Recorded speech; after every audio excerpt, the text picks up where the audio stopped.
tuning in to the online broadcast network, AFTERBUZZ TV. Over 20 million weekly downloads in over 150 countries, and your number one source for after-show entertainment.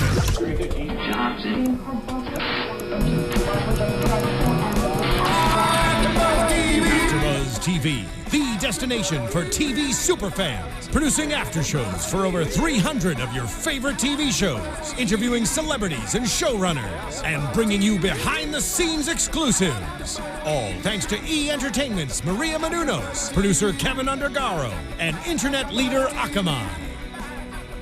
Now, let the buzz begin! Hello, everyone, and welcome back to Once Upon a Time. It is Season 4, Episode 1. We are so excited to be back. I am your host, Tiona Hobson, filling in for Kathy Kelly, who will be joining us this season, so don't freak out yet. She just couldn't be here tonight. She will be back. But joining me, I have our always very beautiful co-hosts over here, who I will let introduce themselves. You're talking about Marisa. I'm talking about you both. Stop it. Hi everyone, I'm Marisa Serafini. This music is awesome and I'm just so excited for once again. It's back. And I'm Kaori Takee and I'm so happy to be here talking with you guys. All right, so really quick, what did you guys think about tonight's episode overall? Go ahead. Go ahead. First of all, being a big fan of the Frozen movie, when that movie came out in DVD, I was like the first one to buy it.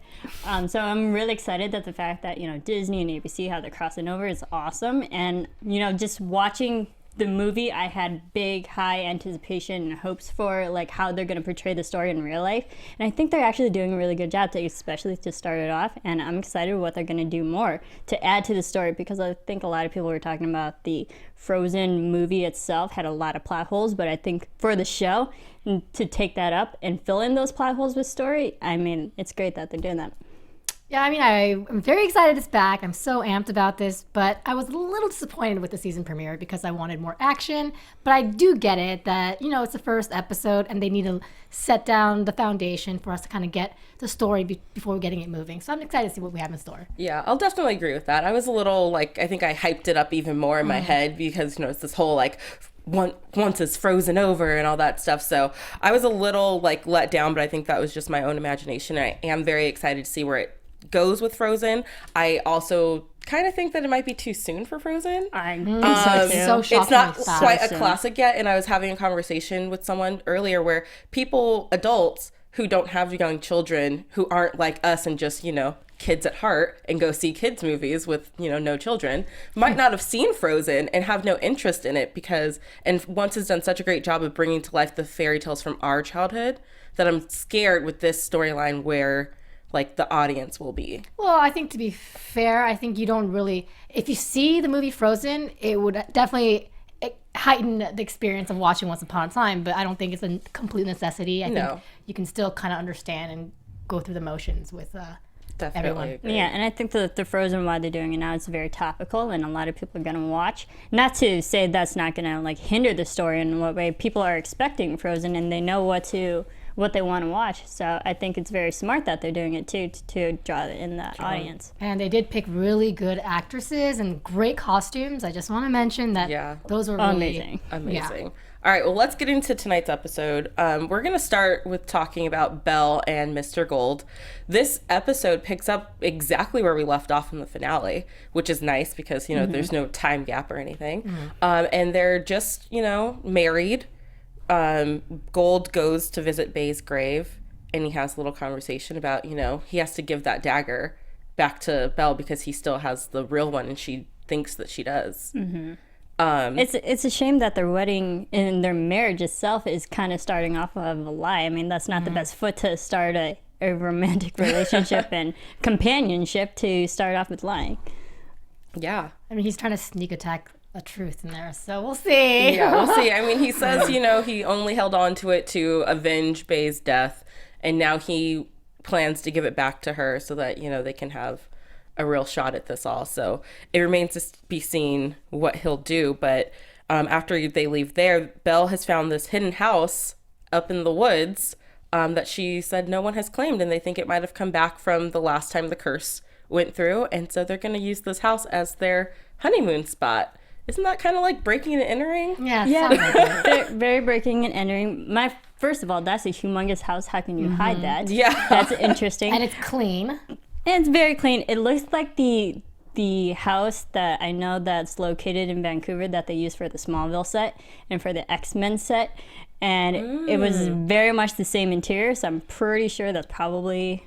I mean, I could be very wrong, but the interior was the exact same setup as that set. Not that I don't mind that. I love that. That's amazing. Yeah. You actually had a funny comment where you thought, what if it's Elsa's in this old house? I kind of thought that at first walking in, but then I was like, that's too easy for it to be their house, but maybe it is the obvious answer, but I don't know. It would make sense if it was. Yeah. Especially like the way it was decorated, and Mr. Gold finds that gold box with like the jewels on it, you know, and he's like, clearly he knows it. He knows where this has come from. He's like, oh yeah, the person here has interesting taste. And then, you know, he kind of he does switch the daggers back, but I was confused because we watched it together, Corey and I would have gotten the two mixed up. Yes. Like, why didn't he destroy the fake one That's what instead I'm of putting saying. it back in his pocket? Very good point. Because I think eventually at some point it's going to get mixed up. Well, it's kind of like the equivalent of your, fake faux jewelry. You want to keep the good ones, but still use the fake one in times of need. But, I mean, the fact that Rumple did switch it was good. But I still question the end, not to jump too far ahead. It seems like he still has the real dagger, even though he switched it Yeah, for right? the box. Because he goes to the box and opens it. And when he opens that box, Marissa, what did you think that blue sort of... I thought it was the sorcerer's hat. I put Mickey Mouse's sorcerer's hat. Yeah. Yeah. But then it had like that pink stuff, and it reminded me of Sleeping Beauty when they're doing all the spells, the fairies, and in the cartoon version, like all those pink colors, and it looks like the galaxy sky. Yeah. So it's a mixture of a lot of things. It definitely is, but the hat, the exact same color in the formation is Mickey Mouse's blue hat that we all know from like Fantasia. Yeah, and the just Sorcerer's Apprentice. Sorceress, yeah. Yeah. And spoiler alert, there is an episode in the future of this season called The Apprentice. So Huh. we might... I have That no might idea answer what a lot that of our That questions might answer right questions right there. So, Spoiler now. alert. Spoiler. there we go. What do you guys think of the dance, their first dance? I love that. Okay. I mean, first of all, We got to talk about that. I love Beauty and the Beast, and the fact that if this is Rumple's way to make up for already lying to Belle at the beginning of their marriage, it's okay. I would take that apology Yeah. and dance. And and her dress was so pretty. It was And gorgeous. his little transformation, and it was just a great homage to the classic Beauty and the Beast. they had the song. They had the song playing, and it was just such a sweet moment. And I want those two to be happy, but then Rumple is just in such a place of. Him and Regina both are kind of in that place of you don't know which one of them's going to jump off that ledge first. Right. And they're both trying to keep it together and be like these good people, but it's in their nature to be bad. Yeah, like they've gone so far that they only know bad best. And you can see Rumple struggling. Every time he mentions the dagger, he's struggling to let go of it and that evil past. Yeah, and it's, again, with Rumple and Regina, they've been dark characters for so long. Old habits die hard. Not to justify their actions or whatnot, but they know how to be evil. That comes more naturally to them than being good. Yeah. Yeah. And speaking of evil, let's talk about Regina because she's in a little bit of a pickle. Poor Regina. Poor Regina. Hashtag for Regina. Yeah. She finally finds, happiness with Robin Hood, and Emma brings back Marion, not knowing who Marion is. And so that just puts a big hinder in Regina's life plan. And so they have this awkward encounter outside of Granny's where Marion is still, she's still new. She still sees this woman because 2 hours ago she was trying to kill her, and now she's here and finds out that she's been dating her husband, that she's been around her child. She's freaking out and like telling everyone, why are you around her? What's wrong with you guys? She sees Snow White asking if Regina's okay. I mean, putting myself in Marion's shoes, I'd be like, this town is like Loopyville. Yeah, right? No, I agree. I mean, rightfully so. I mean, she only knows the past because she was literally just thrown into the future. But I mean, I can understand why she's not understanding why everyone else knows Regina, that Regina has kind of changed her ways at this point. But I mean, it's interesting how she still sees Regina as evil and calling her a monster. We hear the word monster so many times tonight. Yeah, tough. That was a little tough. I felt bad for Regina in that aspect because she has worked so hard to change the person she used to be.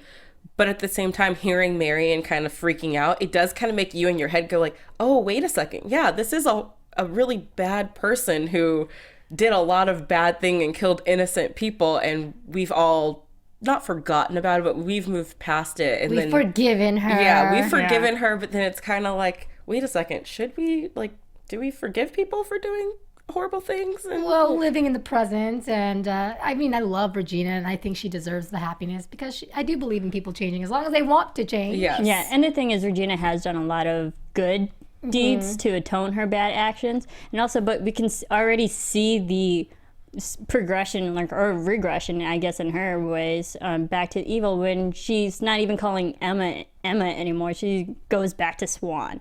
Very, you know, demeaning in that way, the way that evil Regina used to be towards Emma when they first started. But there is some change in her which shocks me is she doesn't want to kill Marion. She wants to change the past. You know what I mean? Yeah, which is very Zelena-like of her at this point because, you know, we just went through this whole changing the past thing with Zelena, and we see where that led us. It led us to having Marion here in the first place. I mean, granted, she kind of wants to kill her in the past, but yeah, still. she wants to go back in the past and kill her. It's her mentality in all of it. It's not going to murder and death anymore, as Sydney points out, not to jump too far ahead, but not by a murderous arm, but by a more conniving, manipulative arm. And let's, like, welcome back Sydney Glass. Yeah, welcome back. You know, Giancarlo Esposito. It's been a while. It's been a while. Over. Yeah. My memory's a little rusty when it comes to the mirror, but So Sydney Glass has been, you know, kind of Regina's puppet over here. You know, he's the magic mirror on the wall. So having him back is definitely going to be exciting. Regina does, you know, do kind of the worst thing you could possibly do to him, which is trap him back inside that mirror. But you know, he's already confined in that area. Who knows how long? But the thing is, like, he's so eager to do her bad or like do he's his so bidding. in love with her. So I'm just thinking, dude, maybe you secretly love being in that mirror, you know, just to see her every day and help her out.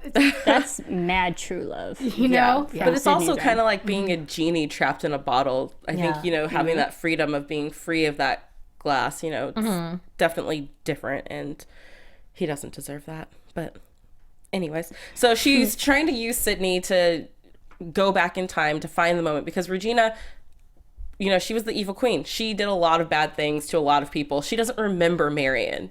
So she has to remember the moment that she captured her. And so we get this flashback of Marion kind of pleading with her. Like, you know, if you had a family, you wouldn't feel this way. You would have love in your heart and you wouldn't be such a horrible person.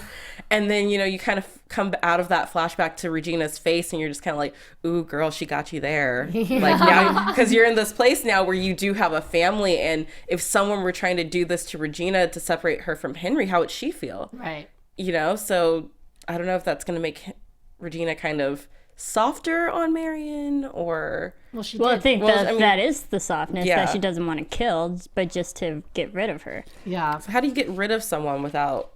You cast a curse that goes back in time. Yeah, you throw them somewhere else. Sleeping curse? Like, Different realm. different realm? She did save her, not to jump ahead, but she did save her from a big old monster. Yes, so we did have that big snow monster coming around. But I don't think that was to save Marion. That was just to get rid of the monster. Because I was wondering, I was like, ooh, Regina, this is your out. Like, oh gosh, guys, by the time I got here, the snow monster had already killed Marion. Because everyone's passed out. Yeah, everyone's passed out on the ground. Dun-dun-dun. So, I mean, you definitely could have let her go out like that. But Regina is a good person inside still. Which is good. I think she slowly is working this plan to get to Marion. Like right now, if you kill Marion in the first episode of this season, you know, the story's over. So you gotta keep building upon that. You know, I'm such a Regina fan that I slightly feel that Marion is the evil one between the two. Like, why are you coming in here interfering with this new love she found? Well, that was against Marion. She was brought by Emma, so I don't think Marion really had a say in that. I know, but then like Robin comes and has that conversation where he has this vow and he says Marion died and then she's alive again. I'm like, well, she died, quote unquote. So the vow's broken. But she's still alive. It's just like, But aw. doesn't this situation kind of remind you of season 1 with Prince Charming, Mary Margaret, and what's her face? His first wife, Catherine. Catherine? Yeah, but Catherine was. But it kind of reminds me just because That was arranged marriage. Yeah, but when they were back in Storybrook and before David had his memories back, Right. he was, falling for Mary Margaret and was with her. And then all of a sudden those memories came back. And then it was like this choice of, well, I made a vow to this woman, so I'm going to go there. But then, eventually he did break free of her and went back to the true love of his life, which we all know that Regina and Robin Hood are true loves. It is prophesied. Boom. So eventually this whole awkward situation will work itself out. I agree. Unless Regina ruins it by going evil again and Let's hope crazy. not, because she's come so far Yeah. by being good and doing all these good actions that it would be terrible that she would, fall that fast. But I do have to give it to Robin for, taking that higher ground. I didn't really expect that. Good high moral ground code. Yeah. But unfortunate for Regina. It is unfortunate for her, and I see where he's coming from. His wife, who he thought was dead, who he mourned, is now alive. I just What do you do in that disagree. situation? No, I totally get it, but I disagree. He's been living through so many, years without Marion, so his mentality is that she's gone. So I don't know. Her coming back from the dead, quote unquote, from the dead, I think he has the right to love Regina, but he just doesn't, I don't know. Well, we'll see. Emma does tell, Regina that she vows, as the savior, that, she's supposed to get everyone their happy ending, and she will get her a happy ending. I loved that particular moment, especially when Regina's literally sitting on the ground by the door. Just reminds So that's like a sad. Frozen reference. Yes, you can see through the doorway and Yeah, stuff. when Elsa and Anna are sitting That's a on the good scene. door. I was like, yes, gotta love the Frozen. Gotta love Frozen. It's everywhere. But Regina kind of takes that into her own hands, and she's like, wait a second, I need to change fate. So now we're going after the person who's written this book. The book that we've had since season 1, episode 1, who we've never known who wrote this book. Regina's going after them because she's like, wait a second. What we need to happen is for the author of this book to start writing villains a happy ending. Yeah, that's clever. Now I'm curious. Shoot, who did write the book? It could bring back so many other villains. So many. I'm thinking Cruella de Vil. I don't know why she's the first person to pop in my head when it's like a villain who needs a happy ending. I don't know Because she why. doesn't have a happy ending. Yes, but I want to see her coming back and, Maleficent and all these other And people. not just the evil queens, but all the evil men too. Yeah. That'd be fun. Is that how Hans gets involved? It's possible. Maybe. We're going to talk about him in a little bit too. Predictions. Predictions, perhaps. So we'll see where this whole thing leads with Regina and Marion and Robin Hood. But I hope it works out for Regina. I hope she gets a happy ending eventually. Yeah, me too. Yeah. Maybe they can just do like a She sister needs wives it. type of thing. Because she gets so close to being happy, and then something happens. It's and yanked then- away from her. It's not easy Exactly. being villainous. It's not. So close. And then should we talk about Emma and Hook? Because, for me, I did not think that they had enough time together in tonight's episode. That was good Their enough for me. storyline was very short. It was like 2 little scenes, and I was not okay with that because I'm a hooker for life. Well, she fell on top of him. She fell on top. Yeah. But it's like they have this. Unintentionally. Yeah, they have this awesome makeout session in the season finale, and then all of a sudden Emma is, avoiding Captain Hook all of a sudden. What is happening? Right. That's for news and gossip a little later. But she's avoiding him because she doesn't know how to proceed. She's feeling guilty that Regina's happiness kind of got taken away and it's her fault. And she doesn't think that she should be with Hook. She also hasn't told Henry about her and Hook. No. So Even though Regina has told Henry about her and Robin. yeah. Interesting. And Henry going through puberty every season. Now he's just. Oh, well, he's really my grown gosh, up. he's Yeah. grown so much. It's amazing. That But deep I mean, voice. it's good Yeah. that they only really teased us with the Hook and Miss Swan, Emma. So I mean, because if you have if if you had them like really making out and really go deep into them in the first episode, that'd just be too much. Well, I think she'd be happy about as it. much as is going on. I think a lot of people would be. Yeah, I'd be happy, but there'd be too much going on. I agree. When Emma said that, she felt guilty, I thought she was talking because Henry has just recently gotten his memories back, remembering his father. His father is now dead. Out of respect of Neil is kind of where I thought she was going with this whole I feel guilty thing, not because Regina's happiness got taken away. Like, I miss Neil. Bae.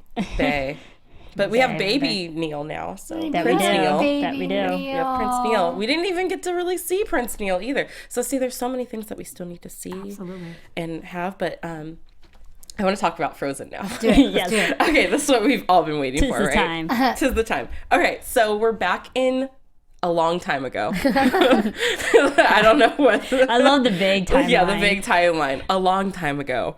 In a galaxy far. Yeah. So we have Anna and Elsa's parents. They're on a boat. It's kind of, the opening of the movie almost too, where, their boat is going to get taken topside. Yeah, topside over. And the mom's trying to finish this letter or, whatever she's writing, and she puts a message in a bottle. Literally. Yeah, literally. And tosses it out at sea. She's like, this might be their only chance to know the truth because we're not going to make it back there. And it's like, what was written on that letter? Who knows? How's it ever going to find them? Like, that's your best shot? Magic. I don't know. I felt like, oh my gosh, like, who knows if it's ever going to reach them? And this is what I like, because a lot of people who watch the movie, again, always complain about the plot holes. Like, what happened during the whole scene when the parents, fall and, drown in the shipwreck and whatnot. So I think Once is a good platform to fill in those voids that the audience, are asking. And this might be one of them. Yeah. I mean, and then because it is such a new story, they could take it anywhere. They really can. They can take this and just go so many places with it. And especially knowing that they've been working on this for so long, I know that they've thought this through. We flash back to 5 years later, and Anna is getting married. Now, this is taking place after where Frozen the movie has ended. Yes. Because this is Anna is getting married to Kristoff. At this point, and Elsa has the gift for her, and she goes and she takes her to, because she found their mother's wedding gown, and so she has her put it on, and it's such a great moment. Pretty. It's very pretty dress. It's very well conserved too, for just sitting in a closet for who knows how many years. But while they're up in this attic, they find a diary, and inside the diary we find that Elsa's that their mom had written about their journey and that they weren't actually going where they said they were going. Oh, and Elsa gives Anna the snowflake necklace. Yeah. Which has a big meaning. Yeah. Probably. My question is, because we find the diary of the mother, was that the same? I mean, I know it's already bound in a book, but do you think someone might have already found that message in the bottle, then put it in the diary? That reveals the truth, or not? Took it as the diary was left behind, and this was up until they left to the journey, is where her diary would stop, and then she didn't take it with her on the boat. Yeah. That's how I interpreted it, but, I mean, someone probably has that letter somewhere by now, because it's been however many years. Or someone's going to come across that letter. Yeah, someone has definitely come across that letter by now. It might be a Mr. Gold shot for all we know. Probably. Yeah. That's what I was going to say. Really good. It's actually pretty good. But inside the diary, her mom says something along the lines of what they saw in Elsa was terrifying and it needed to be stopped. So they were going on a journey to figure it out. And this clearly upsets Elsa. And she gets snow flurries all around her head, which happens when she gets... I kept thinking of the movie Conceal, Don't Feel. It's like, Conceal, Don't Feel. It's okay. Keep everything under control, because it's when she starts getting like... Yeah, but at this point, because everyone knows about her powers now, she doesn't have to conceal anymore. Yeah. When she's feeling, everyone knows about it. Yeah. I just felt like she was being a little dramatic. She jumped to the conclusion that, I don't think her parents were thinking the way she was thinking that they were thinking. Yeah, I think that her parents were just looking out for her. Yeah. Trying to make sure that she's safe. But I do like how they're portraying how she's feeling and how she's evoking emotion. I think it's that's a really good adaptation. Yeah. Yeah, I think that they do a really good job with keeping Anna and Elsa in character of the cartoon. The cartoon. I think that it's really like well done, because Elsa's not even evil, and I was kind of worried that they were going to make her evil coming into season 4. But yeah, I think that they there's did a good job. I don't feel that she's evil right now. I don't even think that she can be evil. I think she's just out looking for her sister. Yeah, I there's agree. a difference, it's like you're not a tyrant who's like the evil queen who's like trying to terrorize people. You're just on a mission and you're confused and whatnot. But we'll get into her in Storybrook in a little bit. But to go get some answers about this, Anna says, hey, let's go check out, with my future in-laws. So they go to see the trolls. They did a really good job. They did a really great job with the trolls. They look just like the ones in the movie. And so they go to Grandpappy and love that. and ask, if he knows anything about their parents' journey. And he's like, hey, they came to me and they just said they needed to go get answers.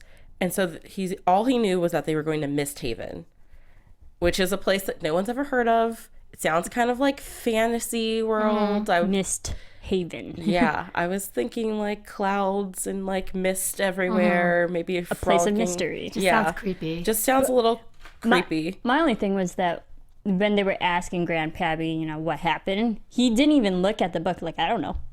Yeah. And that's, we know from the film, Grandpappy is someone with who's wise and has answers and why, and like knows how to fix things.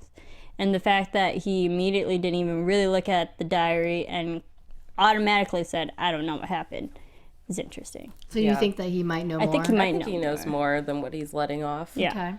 Okay. But, Anna wants to go to Mist Haven. She's like, let's go, 2 weeks and we can just, and it's like, hey girl, your wedding's tomorrow. She's like, forget my wedding. This is more She's like, forget my wedding. We're going to go find answers about mom and dad. They loved you, Elsa. But that's very Anna character, because going off the film again, she just got engaged to Hans. Okay. And then she went off to go find Elsa. So, which is something she doesn't really celebrate things. Yeah, which is something that Elsa brings up. She's like, hey, remember your last little tryst? Like, Hans and his 12 brothers are still like right there waiting for their chance to pounce. So that clearly is foreshadow. I think Hans and brothers might be coming along soon. But Anna does end up leaving to go to Mist Haven. We get to meet Kristoff and Sven.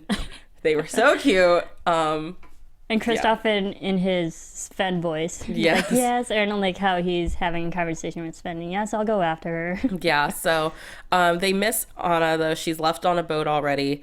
At this moment, I wanted Elsa to just freeze the ocean and just stop the boat. I'm like, come on, Anna. How easy is that? You have the power. But okay. Yes, but Kristoff does tell us that Mist Haven, others call it the Enchanted Forest. So Anna is on her way to the Enchanted Forest, where who knows what happens to her there. Who knows what time frame it is when she gets there. There's so many questions just because there's so many different storylines within the Enchanted Forest. So it'll be interesting to see at what point she gets there and who she runs into. Maybe it's Mulan. Yeah, where is Mulan? Let's find her. Yeah. Yeah, exactly, right? So meanwhile, over in Storybrook, we all know that Elsa has come. She's, come out of the portal that Emma and Hook just came out of. And she's, walking down the side of the road, confused where she's going. And here's Grumpy and Sleepy driving home from Granny's. You don't have Sleepy drive. No. He's pretty much the closest thing to a narcolepsy. Yeah. Especially at night, I feel don't have him drive. Yeah, not a smart move. There are other doors that they could have picked to drive. Well, he falls asleep and he's swerving and Elsa's in the middle of the road. She freezes the car, ultimately to save her life because, they were going to hit her. Yeah. But they take it as a bad thing or something. I don't know. They're just misreading her. She's so misunderstood. Yeah. Very misunderstood. Yeah. Elsa, poor thing. Well, turns out that, she is in this town. She's confused and lost. She's looking for stuff. She's hiding. She's scared. Leroy and Sleepy come running and tell Emma and Hook what happened, and then they're like, someone just froze our car, like, ah. And so they see the frozen line of ice, so Emma and Hook take off after that, where they kind of get Elsa in like a corner, and she's scared, so she makes a snow monster. That was awesome. That was awesome.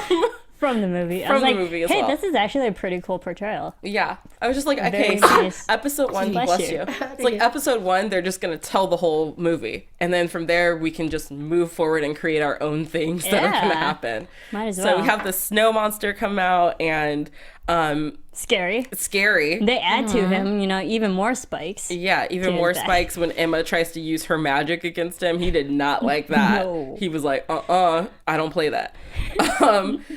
But in the middle of all this craziness, Elsa, the newspaper clipping shows Mr. Gold and Belle's marriage on the front page, and has the picture of the necklace that she gave to Anna. So now she's like all about trying to get to Mr. Gold. So she eventually does find Mr. Gold's shop and breaks in and finds the necklace, and it's like, I'm gonna find you. She's like, I'll always find you. But meanwhile, this snow monster is in the forest. It's attacking people, and then we got to see Emma using her magic again. This time she keeps forgetting she has this magic, and then remembering, and doing stuff, but it didn't work. It did not work. It did not work. Not to the best of her ability. Yeah, it did work in fairness, but not as well as she had hoped. But I do like that Emma's powers is growing, because we see in like all the end of season 3 that she's trying to constantly control her power, because she can only activate it when absolutely necessary. But now she has more control over it. Yeah. So they're only going to build upon that. I would love to see her get trained more by Regina. Yeah. But I feel like their relationship's going to be kind of rocky. It's a little shattered, It's a little rocky so. right now, but The training's going to be on hiatus for Yes. a little bit.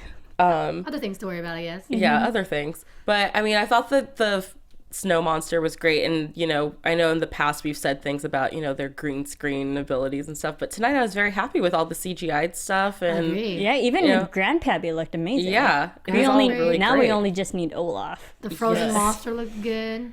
Yeah, Yeah, I thought Yep. so. I thought it was all great. Evil monster. Yes. Run. I love that Leroy just kept running. There's a snow monster! Like you just hear him shouting in the streets. I'm like, are you running in circles right now? What's happening? And I loved the one quick shot that they had of Emma, and like her head just dropped. She's like, here we go again. So great. So great. I mean, it hasn't even been 24 hours since she came out of that portal. She was like, I just got back from the past. We just defeated Zelina. I can't catch a break right now. The next monster is coming along. Yeah, like same day of. Anyways, that pretty much was the episode right there. I know we kind of got through everything rather quickly, but I have some news and gossip if y'all want to hear about it. AFTERBUZZ TV News. Okay, so we have some pictures of some Halloween costumes that are Frozen inspired. This was brought to my attention by AfterBuzz TV's own Phil Svitek. So here we have the sexy Olaf costume. How does this sexy? I mean, because she's barely wearing any clothes, I guess. I mean, if in any other aspect, that's just a snowman costume, but because, a Frozen, that's now an Olaf. For those listening, is pretty much like a white unitard. Yeah, with like 3 black Sexy dots unitard? and 3 black a dots and a carrot nose. I like the arm sleeves though, with the sticks. With the sticks. I didn't even see those. Step is fun. And then we have Anna. Okay. Hers is It's pretty good. It's pretty Cute. good. It's basically what she wears. It's just a really short skirt. Not digging those leggings though. Yeah, I don't like the leggings with it, but and then I think we have the Elsa as well. No signal. There it is. Here's one with like all of them. Elsa has 2 different ones. She has one that's like a super short in the front, and she has her like let it go dress. Yeah. And then she has her regular dress. Nice way of putting Yes, that's the way we'll go with it right I like there. both. I like both too. I like both too, but I could get down with that let it go. The short, just Yeah. like, Boom. yes, I'm fierce. Like, yes. Well, Halloween's coming Let up. that so- guy down. So there's the single of that let it go one. Let it go. So Halloween I is really just like around the that. corner. It's almost October, so if you need a Frozen costume, there's some ideas for you right there. We might dress up. for Yeah, Halloween maybe we too. should all be Frozen characters. We all be this Frozen, year. period. I call Olaf. Darn. All right. So some other news that I have. I know fans of Once Upon a Time in Wonderland are wondering what's happening with Will Scarlet because we know that Michael Sosha is supposed to be on Once Upon a Time. Well, the Knave is going to resurface in episode 3, and the title is Rocky Road. And this episode is going to give us more of a Emma Swan backstory. So there's still stuff about Emma Swan that we don't know. So this episode will air on October 12th. And according to Adam Horowitz, sorry, I always want to say their names mashed together. He says, we will be explaining why he's in town and what happened since the spinoff ended. I can tease that he fits in rather nicely into Storybrook. His introduction is a really fun one. So we have something to look forward to for fans of the Wonderland show. Michael will be back, but it's going to be interesting because the last time we saw him, he was going back to Wonderland with, you know, his happily ever after. So how did he end up back in Storybrook? Yeah. Should be interesting to hear. In casting news, we have Frances O'Connor has been cast to play Belle's mom because we actually are going to see a flashback of Belle pre-Rumple at some point this season. So we're going to get a little teaser into, you know, a little bit about Belle's life, and we'll get to see her mom, which is going to be really fun. Yeah, and she's a famous Australian actor. Yes, she is. Also, fans of Army Wives. I was a huge fan of that show. Sally Pressman is going to be on Once Upon a Time. She tweeted, Once Upon a Time, there were extensions, eyelashes, and gowns, and a very happy actress. Now, she's rumored that she could be the one playing Anna and Elsa's mom, but based off of tonight's episode, that was not her on that boat. So I don't think that's quite right. But I read about the casting, and it's something about her and 3 sisters, so there's all this talk that, you know, maybe she's one of Anna and Elsa's aunts, or, you know, that her, Maleficent, and like the Snow Queen are all like related in some way. 3 Sisters also goes back to Cinderella too. Yeah, that's another story. So we'll see what she kind of brings to the table. And and so they're doing the same thing this season that they did last season, where they're doing the 11-11 split. So we'll have the first half of the season and then a break and then the second half. But they said the first half is going to be the Frozen kind of story. So the second half will be revealed in the winter finale, but the seeds are planted in the first 10 episodes. Oh, we better start looking, so that girl. when you see the reveal in 11, you go, oh, okay. So everyone be on the lookout for little clues here and there. I have a feeling that maybe that sorcerer's hat might be a little clue. Yeah. Possibly. So let's see if we can figure this out before we get to 11. Before we get to 11, because that would be awesome. And then in Tiona Hobson's very excited about this news. There's rumors that casting for a role of a pompous prince who, beneath his veneer of confidence/arrogance, is not much more than a coward ill-equipped to handle conflict. Everyone's saying that that could be Prince Naveen from The Princess and the Frog. It could also describe Hans, but I would like to believe that it's Naveen from The Princess and the Frog, and that hopefully we'll be seeing Princess Tiana this season. If they did Frozen, we can do The Princess and the Frog. Just saying. But that's all my news and gossip for today. That's a lot of good news and gossip. I mean, it's the beginning of the season, so I mean, there's so much out there that I had to really cut it down, but yeah, so let's get stuff to look forward to. Yeah, more stuff to look forward to. So let's get into our predictions quickly before we have to wrap up. And now, your AFTERBUZZ TV predictions. Top, you guys go first. I want to throw this out there. We still don't know who Hook gave his ship to. When I forget the circumstances last season, but you know, he had to give up his ship to go save Emma. And we also don't know much about his backstory of what country he was working for when he first set off sail with his brother. What if it's Arendelle and he's tied to Anna and Elsa in some way? It's possible. Like, I feel like that could be because he's traveled to many different realms, and you know, he's on a boat. He would have access to kind of help this story kind of fit into what's happening right now. Yeah. Right now, that's the only thing I'm thinking of. And okay, going back to that circular mysterious box with Rumple, because it seems like right now, even though Rumple changed the dagger, it looks like he switched it again to have the, you know, real dagger to open that box. And the fact that it looks like Mickey Mouse's hat, maybe we'll see more actual Disney characters. I mean, their animation has really stepped up their game, especially in tonight's episode, so maybe we will see more animated people. Who knows?